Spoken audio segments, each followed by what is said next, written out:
வந்திருக்கிறேன் என்பதை கொண்டு பாருங்கள் அப்படின்னு. ஒரு தோல்விகள் ஒரு தலைவன், ஒரு வெற்றிகள் மட்டும் ஒரு தலைவனை உருவாக்கிவிட முடியாது நண்பர்களே. தோல்விகள், அவமானங்கள், வலிகள், யார் இதை மீண்டும் மீண்டும் சந்தித்து மேலே வர துடிக்கிறாரோ அவரைத்தான் நாம் தலைவனாக பார்க்க வேண்டும். அப்படி போராடின ஆளு இலங்கையிலிருந்து இந்திரஜித்து தான். அவன்கிட்ட பல சக்தி வாய்ந்த அஸ்தங்கள் இருந்தது, ஒன்னும் கை கொடுக்கல. அவனுடைய படையெல்லாம் அழிஞ்சிட்டே வருது ஒரு பக்கம். அவனுக்கு எவ்வளவு வலிச்சிருக்கும். திரும்ப திரும்ப போருக்கு போனான், திரும்ப திரும்ப போராடினான். எதுக்கு? உடம்புல கடைசி துளி ரத்தம் இருக்கும் வரைக்கும் இலங்கை வாழ்ந்தே ஆக வேண்டும் என்று போராடினான் அவன்.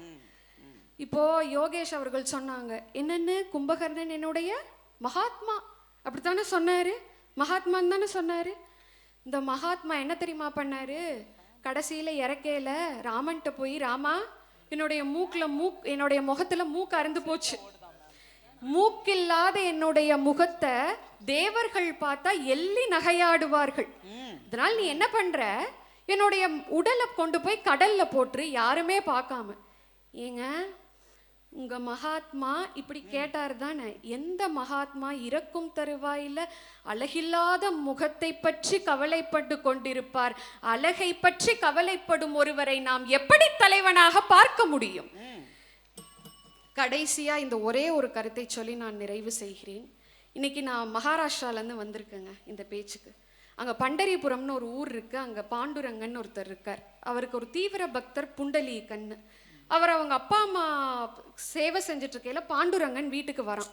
இப்போ புண்டலீகன் சொல்றார், ஒரு நிமிஷம் செத்த நேரம் அப்படியே வாசல்ல இரு, நான் எங்கள் அப்பா அப்பாவுக்கு பணிவிடை செய்து முடித்து விட்டு வருகிறேன் அப்படின்னு சொல்கிறேன். அப்போ பாண்டுரங்கன் நின்று விடுகிறார் அதே கல்லில். இன்று வரை நின்று கொண்டிருக்கிறார் மராட்டிய மண்ணிலே. ஏன்னா அப்பா பெத்த தாய் தகப்பனுக்கு எவன் ஒருவன் உண்மையாக கடமையை செய்கிறானோ அவனுடைய ஒரு சொல்லுக்கு அந்த கடவுளும் கட்டுப்பட்டு நிற்பான். இதே மாதிரி ஒரு இடம் நடந்தது. இந்திரஜித் இறந்து விழும்போது மும்மூர்த்திகள் பிரம்மா, விஷ்ணு, சிவன் 3 பேரும் மண்ணுக்கு வந்தாங்க. எதுக்கு?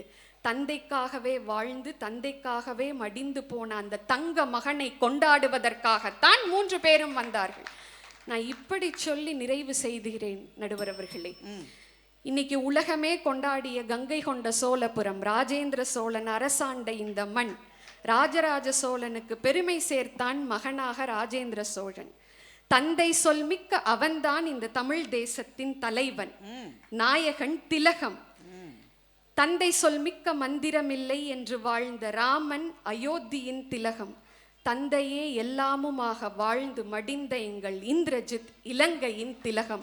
இந்த பொன்விழா மேடையில் பொன்னான வாய்ப்பை அளித்த எல்லா உள்ளங்களுக்கும் நன்றி கூறி விடைபெறுகிறேன். நன்றி, வணக்கம்.